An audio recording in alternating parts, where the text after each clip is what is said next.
সূরাতুল মুলক যারা নিয়মিত তেলাওয়াত করবে আল্লাহর মেহেরবানিতে তাদের কবরে কোনো আযাব হবে না। পড়তে রাজি আছেন? কথা কয় না। পড়তে রাজি আছেন সবাই? বিষ্ণুই বললেন এখানেই শেষ নয়, আরো আছে। শাফাআত লি সাহিবিহা, এই সূরাটা কিয়ামতের দিন এই সূরা যে তেলাওয়াত করবে তার পক্ষে সুপারিশ করবে। এজন্য বিষ্ণুই বললেন যে ব্যক্তি সূরাতুল মুলক নিয়মিত তেলাওয়াত করবে এই সূরাটা কিয়ামতের দিন ওই তেলাওয়াতকারীর জন্য আল্লাহর কাছে সুপারিশ করবে। এখানেই শেষ নয়।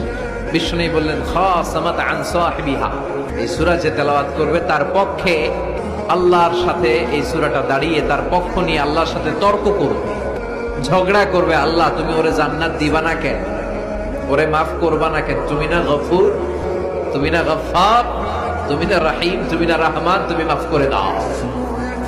ও মিয়া, সুপারিশ করতেছে কে? সূরাতুল মুলক। সুবহানাল্লাহ কইবেন না? কতক্ষণ এই তর্ক আল্লাহর সাথে সে চালাবে? হাত্তা আদখালাহুল্লাহুল জান্নাহ, যতক্ষণ না আল্লাহ তার জান্নাতে না ঢুকায়।